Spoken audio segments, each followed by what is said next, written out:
Guys, I went down a rabbit hole with something, and I'm going to definitely give you the normal information, the usual, not normal. But I want to discuss something that I saw on YouTube that sent me down a rabbit hole. Well, what I saw was this nurse. I was on YouTube and it was a clip of a nurse. You can clip it from TikTok or whatever. So the nurse was saying, oh, it gave me chills right now because God revealed something to me. The nurse was saying he was a psychiatric nurse. He said, so he had a patient, and the patient, I'm gonna make it really fast, guys. He had a patient. He was working that day. I saw this over the weekend, and he was working. It was an African American nurse. He said that he had a patient, and the patient was talking about they saw things on the wall, like bugs, and it was describing the bugs. Say if it was ants or something, spiders and such. And so he he started to give the one patient medication, but then he decided against it. He said when they experience psychosis like that, if it gets really bad, you can give them something to settle the mind. So he said that the person just went on and on and on about it. You see it's on the wall. He said he had that patient was in there for about 10 hours. Then he had another patient that was in the same room or area of the room.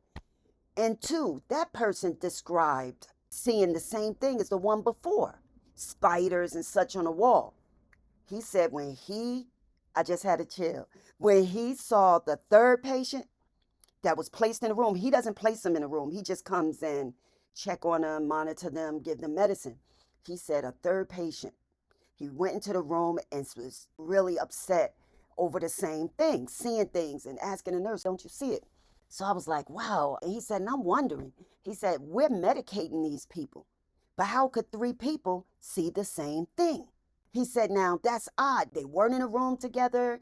They had no contact. They weren't family. They weren't from the same place. He said they were individuals in a room who had the same experience. And this was a bugs and stuff crawling. And so he said it bothered him and he was really taken aback by it. And I was like, wow, it's interesting to me. So I went down a rabbit hole, guys. I started looking at how could these individuals see something such as that. They're certified suffering from mental illness, and at the same time they each have the same exact description and all. And I was like, what was it? So I just kept going and going. And then I went into shape shifting. I went into trying to relate it to biblical and sacred texts. And then I was doing more research. I went down another rabbit hole in regards to something that someone I love had told me. This person was like, they saw that it was people that we both were familiar with, that this individual said that they were demons, right? So I thought the person was like, they're wicked. Their behavior is wicked. And so I was like, yeah, I could see that people on this earth can be evil. He said, no, no, no, no, no. He was explaining to me their body change. They're literally demons on this earth. So I'm like, what would you like for me to take you to the hospital? Because I'm thinking the person took something. And so the person said, you could take me, you'll see, I'm not on anything. I didn't take anything. And so I did. I took the person to the hospital because I didn't believe in that. This was about 15 years ago, about 15 years ago. And I didn't believe in that. He knew I was a Christian and all this other good stuff. And so the doctor was like, this person has nothing in their blood. I said, then why did they see what they saw? He said sometimes they can have psychosis. The individual told me, not told me, but the nurse had said. And he said, but we can't keep this person simply because you brought him here. Now, the person has nothing in their system and they look completely fine. They definitely was coherent and everything like that. But the person would never say exactly what they saw because when they would talk about it, it would upset them so. So I was like, oh, it is what it is. Then I saw this in my research on the World Wide Web first through social media. This lady, she spoke about, this African American lady, she spoke about her husband had passed. And so she wanted, after a while, she's in her 40s, she wanted to date again. And she started dating and she dated this one guy, but as soon as she met him, it was something very dark about him. She says that after the first date, she was like, she had a nice date, but she said she didn't want, it was a public date, but she didn't want to see him again, but she just knew something didn't feel right. And so she said, but the guy was able to just say something to her, and she said, oh, and see him again. And she says, now I said in my mind, I was not going to see him again. So she says she goes on a second date, and she still has this uneasiness, but she can't see anything. The guy was nice and all. She tells the guy, no, we're not going to see each other anymore. I really enjoyed myself, blah. The guy convinces her again to go out with him, and she walks away. How did I agree with it? She had no control. And then she said the third time they were on a date, went to his house. She said she went to his house, and his house wasn't as clean. And she said she began to do his dishes, just doing dishes. And he came and walked up on her, and she said she looked at him and said, something's going on with you. I don't know what it is, but I need for you to come clean with it. Something's not right. So he asked her to sit down, sits down. He shakes his head and morphs, shakes his head back. He's human. And then she ends that. She leaves. She didn't go into the detail of how she left or whatever. And I guess he didn't try to harm her. And she just had to get this story out.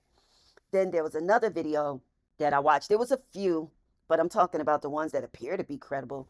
There was another individual as well, and I forgot which one that was, that spoke about this guy. He said that he was a writer for Tupac. He was also a producer, and he can operate equipment. And he said he had writer's block, and he told Tupac he couldn't. I saw it on Art of Dialogue. And so he said, and now this is 30 years later, and he said, I can't think, I have writer's block. And he said, let's go to the club and get you together. So he said they went there, had a nice time. They invited all these girls back to the studio. And then he said, all right, I got it. And Tupac said, go write it, go lay it down. So he says he goes, I guess, to a separate area to begin to write. And he's spewing out in the interview what it was that came to his mind. He said, and it was some beautiful women. He said, and as he's either on the equipment or whatever he was doing, he said one of these beautiful young girls came and was looking at him. And he said, but he could see her from the side of his eyes, but I guess he's trying to stay focused. He said the lady morphed into something else. He looked at her, but she was a beautiful human again. And then she did it again. He said he just told Tupac, we got to get out of here and got to clear it. So I'm like, wow, why are these things happening? And what I did was I looked at all the comments on that video. And in the comments, I caught one of the hundreds of comments. And the person said, because you are called, you're gifted, you're able to see. So I'm like, why would this person do this? Why would they want to be seen? And I had experiences of my own, but I don't need to get into that, at least not now. But I was like, what was the purpose of it if they're not going to remain in that state, right? And why did he see it, but Tupac didn't see it? And was any of the other women like that? And what was the purpose of that young lady making herself known to him? And why did she see what it looks like no one else in the room saw? And so as I began to do my research, I was looking up spiritual gifts. And just like that nurse. Now, what was dropped into my spirit was the 3 people that the nurse attended to. They were not gifted. They were demons. They were meant to scare, intimidate, and I'll get into more of it, the nurse. So they made themselves known not by changing form, but by trying to interfere with the perception of the nurse. And that's why he was able to get 3 patients in the same room to see the same thing, because they were messing with him. And obviously they did mess with him simply because it bothered him so much. He had himself together now when he was explaining it, when he got in his car, but he was just saying it was 3 people. And he's wondering, are we the crazy ones, the nurses? Not thinking he's crazy, but just in speaking. And what was dropped in my spirit, that's what it wanted to do to him. And it had to do with his spiritual gifts. And he was not meant to see what was on the wall. He was to experience it through the 3 patients. That wasn't a coincidence. It was orchestrated, right? And because people who can see into the other realm or see in the spirit, they have a discerning of spirits gift. But the way the patients were behaving, it was not a discerning of spirits, right? Because this spirit is not given to everyone. So spiritually gifted people can see what others don't, right? This is an actual gift. So you may see something in your life.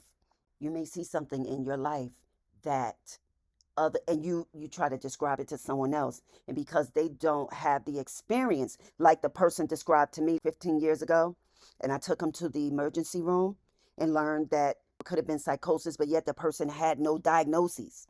The person wasn't offered any prescription, but it was the person. Why would these individuals also show themselves to this person and have this person so discombobulated? You know what I mean? But it's done and it appears to gifted individuals, right?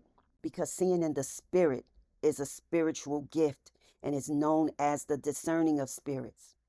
And if you're not trained, you can actually lose your mind because they make themselves known to you because you're so special. Not only are you special to God, you're special on earth. And not every gifted person will have this experience, I'm sure, right? But believers and gifted individuals can see what others cannot. And that's what makes them also special because, especially, they use their gift the way God intended, the way the Spirit intended, right?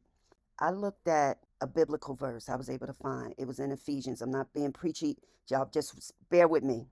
In Ephesians chapter 1, verse 17 through 19, it said, pray for the eyes of the heart to be enlightened, and which would allow believers to see spiritual things.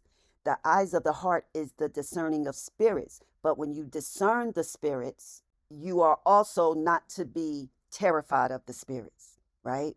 Because a carnal mind cannot understand the things of the spirit because it is not logical to the natural mind. And when you take an individual that is gifted, but they're not matured in their gift because they lack knowledge and training, this is something that could take them away from their purpose. They can actually lose their mind. They could become swayed to the point where they no longer trust. It can make them give them anxiety. Some teachings emphasize the need to first be aware that everyone has spiritual eyes that can be opened to see the spiritual realm. And a person can be trained to see in the spiritual realm. But when you're not trained and you see, it can spook you, right? So I went down this rabbit hole. I wanted to know, is there any sacred texts that speak of this?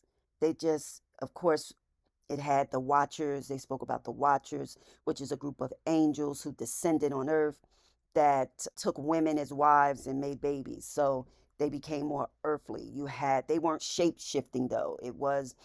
It's described as a transgression against their nature, right? It wasn't a temporary shape shift. It also, I found in the book of Enoch, his transformation and what he saw, and what it was described as. Enoch transitioned from the human to the celestial, right? And then I looked this up. I went into Reddit, everything, and it says demons are spirits, a non-physical being, and demons do not have a permanent physical form, which is why they can appear in many different ways. So the room that the nurse was in, this is what I was enlightened to see. The room, it wasn't the individuals walked in and they were demonic. The room had a spirit of a demon in it. So the patients were already vulnerable. They were already diagnosed, right? And so they were admitted and being treated and being looked after. So they were vulnerable enough that a demon could enter. And so that's why each of the patients saw the same thing in the same room. But no other patients were complaining of anything like that in the room. He had not seen that before. This is where the nurse, he's not spiritually trained, that it wasn't it's not the individuals. It wasn't, God is not saying that they're the individuals. Each of them just were walking around demonic. Yes, they were having vulnerabilities, right? But when they're vulnerable, the demon was able to enter and describe the same thing 3 times. But it was meant for that nurse to experience it. That nurse. And it has to be something in regards to that nurse. And I'll get into that later. So I just wanted to speak about that. Why would we even see that? Why would this young lady go on a date and this guy do that? And why? And she said she felt an evil presence, but you not an evil presence. She just said she felt something dark. But the guy was nice. The date was nice. So, well, why would he even want to reveal himself? And then you have the producer, the writer, and what his experience was. He didn't say if he'd ever told Tupac, but he was saying they're not these women can't go with us. They got to get rid of the women. And I guess Tupac went along with it. But why was it necessary? She was beautiful. Why didn't she wait until maybe he asked her out on a date or he had some type of intimate connection with her? What was the point of her revealing herself to the point it would scare him off, right? So was she completing her assignment? And are we humans the only ones in this realm? Now let me get into I don't want to now let me get into what I felt. And what I'm speaking about, it could be anyone. It's not just people see. Let me just go into it. This realm was never designed to hold only those who carry a calling. If it did, it would collapse under its own weight because there would be no one to balance the earth. The called, all of us have our purpose. It doesn't matter. So when you have different religions think they're better than someone else, they're more important than someone else. There are things on this earth that it requires God to use many different cultures to deal with things based on where they live, what their culture believes in, right? But it does the same thing because the people would be mad if they didn't have anyone to go and talk to, right? When you see someone morph or change in behavior suddenly, or they're describing something that you can't see and it can scare the average person, you are recognizing who they are. They are presenting themselves to you. And the reason why they're presenting you themselves to that nurse and to that young lady and to that producer is because they recognize them, even if they didn't know who they were. But because the spiritually assigned can sense when someone with a world impact path is near. The producer writes so he can have an impact. Whatever this mother wife was who lost her husband, she has the ability to make an impact. But what she did was she broadcasted it to the world, and so did that, and so did the nurse, right? Reputable people who appear reputable. It's almost like these individuals respond like they've been signaled. Their posture can change, like the experiences when I went down this rabbit hole. I really did. It was like their posture changes, their voice can shift. But no, the only ones that spoke that I went down a rabbit hole was the ones that the nurse dealt with. Their voice can shift, and you can meet individuals whose eyes lock a little too long. They're not morphing into something new, but they're revealing what they already are, what they already were. And the moment they recognize you, the mission begins. They need to frighten you before you speak, before you walk in purpose, before you activate, before you connect the dots, before someone else realizes who you are and link up with you, and they too are gifted. Because your impact isn't local, your impact is global. So you don't just change rooms, you change timelines, you change family lines, you change outcomes. And the level of influence doesn't go unnoticed by the other realms. So people assigned to disrupt you aren't random. They don't just happen to show up.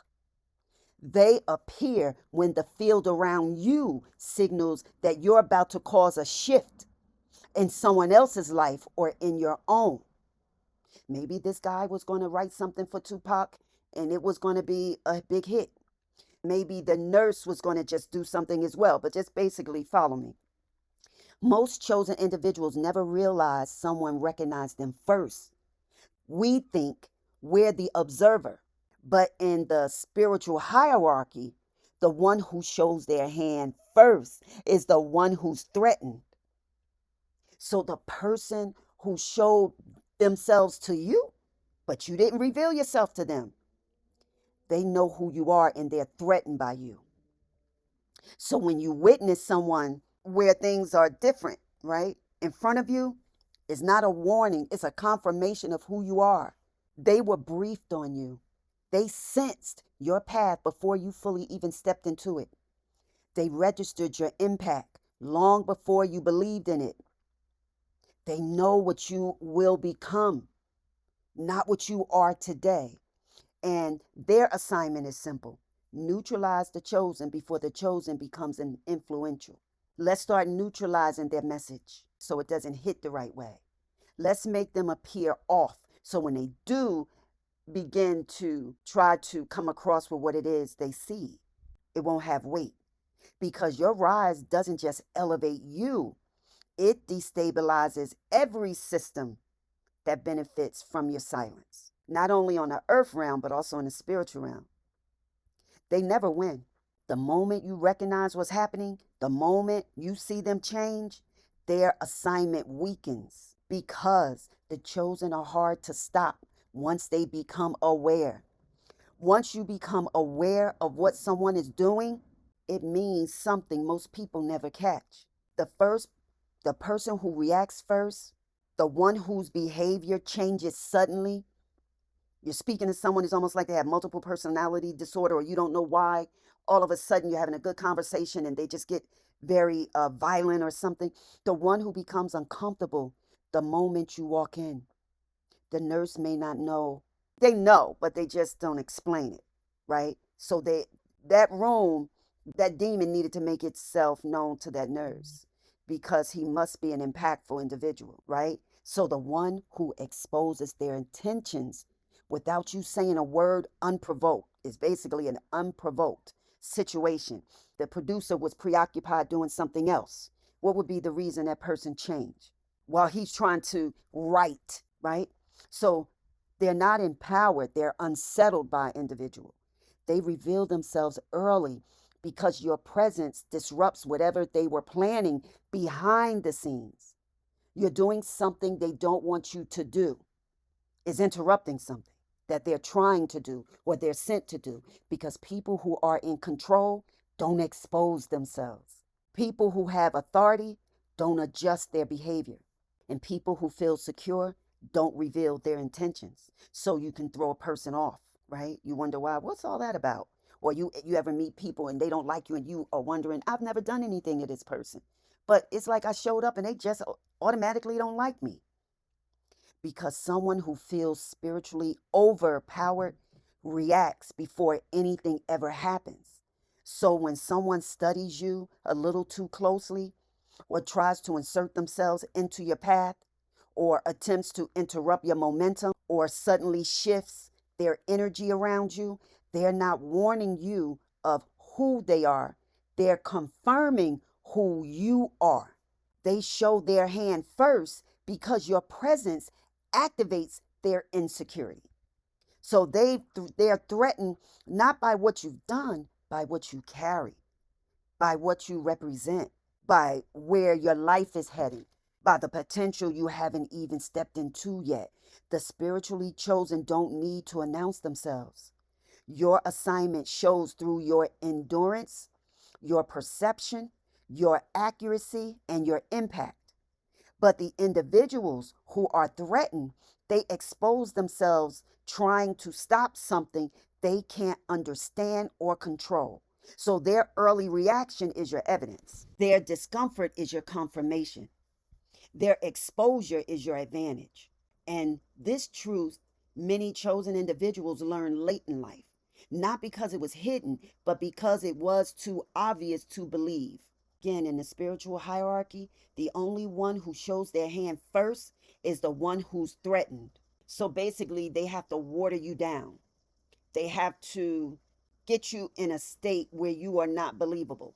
So don't allow fear have you doubt yourself, or have you thinking you're overreacting, or have you second guess what you saw, what you sensed, or how someone shifted the moment you stepped into the environment. Chosen individuals walk into rooms with a presence they don't always recognize in themselves. You carry something that moves people before you even speak. And you think you're observing them, but spiritually they noticed you before you noticed them. And that's why they're the ones who react first. Maybe you've seen their expression change, their tone alter. They become overly curious or overly cautious around you. Their behavior gets inconsistent. Their energy shifts without explanation. This isn't by coincidence. It's not personality, it's recognition. People who carry opposing intentions notice the chosen before the chosen realize what's happening. So you'll say, well, I don't understand why they don't like me. Because they have an opposing intention. And that sudden reaction, that's not strength, it's fear. It's the fear of what you represent, not who you are today, but who you are becoming. In the spiritual hierarchy, ranks aren't about age, titles, wealth, or visibility. It's about assignment, it's about your influence. So people who are spiritually threatened by you feel it before you do. That's why they show their hand. They expose their motives early. They reveal their discomfort. So they'll try to insert themselves in your path too quickly. And they'll attempt to interrupt your direction before you stabilize. They rush to get ahead of you. They attempt to discredit you before you even speak. So when you tell anything, you speak of the interaction, you become discredited a little bit. So they don't respond that way because they're powerful. They respond that way because they sense they're outmatched. When someone reacts prematurely, it means they're trying to get control before they lose it. You are encroaching on their domain, so they have to figure out a way to discredit you, to ensure that your words do not have weight. That is what showing their hand first really is. And their reaction to you is your confirmation of who they are on this earth.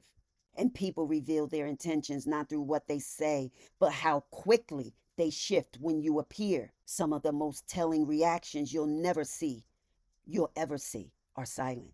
A sudden interest in you, a sudden avoidance, a sudden hostility.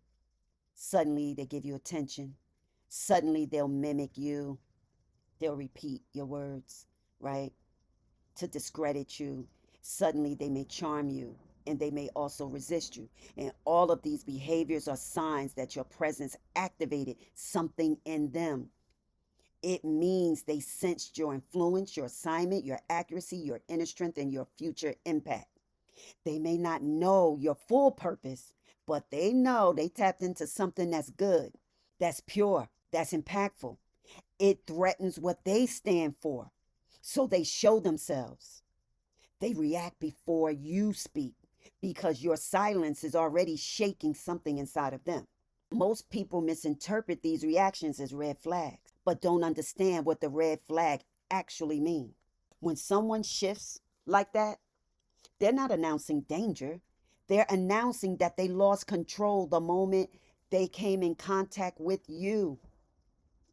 They came into proximity of your energy.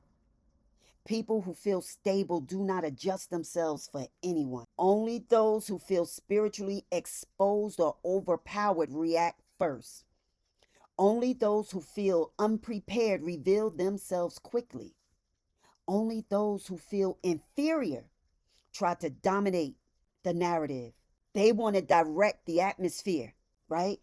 They want to take over. They want to be the one that's heard because if it's heard from them, they believe it will have the same impact. If you see them, that they will have an impact on you, that it will dilute your purpose, that it would even interrupt your peace. But their premature reaction is proof of your position. It is evidence that you moved something without moving anything. You activated something without speaking a word. You disrupted something without even trying. That's what happens when a chosen individual steps into a space, whether it's online or in a room, whether it's in a classroom, whether it's in a place of employment, whether it's in another realm. And this is something that we must understand. We do not need to react to their reaction. So when we respond to their premature move, you give them the control they thought they had. But instead, you observe, right? You stay aware. You stay grounded. You stay strategic and you stay silent until it's time to speak, because your silence isn't weakness. Let them continue to show their hand. Let them continue to expose their intentions. Let them reveal their insecurities. Let them tell on themselves, to let them show before you even engage with them that they are only an imposter. The chosen don't need to announce anything. Your presence does the talking. People who are spiritually threatened can't help themselves. They feel you coming before you even know where you're going. They feel your impact before you even make it big.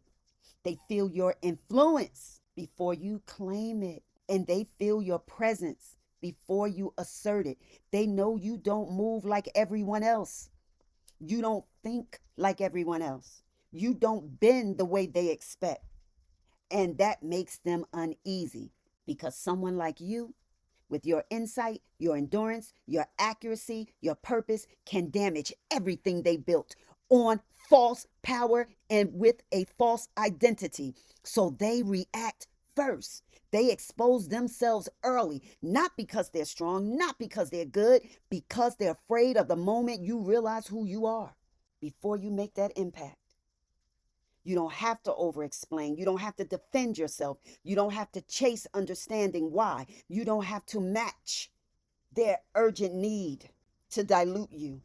And you definitely don't have to stoop to their level. You simply walk in your assignment, because the truth is, your life is bigger than the people who react prematurely. Your purpose is stronger than their insecurity.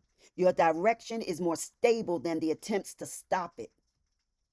When someone shows their hand first, it's not about them, it's about you. It's about what you carry. It's about what's coming next. It's about the impact you're about to have, the kind that threatens anyone who benefits from you going away and being quiet. Your silence. And once you understand this truth, you stop letting their reactions define your worth. You start seeing them for what they really are: confirmation of your calling. If someone reacted first, remember this: they didn't reveal you, they revealed themselves. They may want to make a mockery of your gift. And the chosen never lose when the truth is already exposed. This realm does allow everyone to express themselves, but not for creativity or beauty alone. They express themselves because the chosen act like a spiritual spotlight. Your presence forces people to reveal what they normally hide. Most people don't realize this. You don't have to confront them. You don't have to question them. You don't have to accuse them. Your existence pulls their truth out.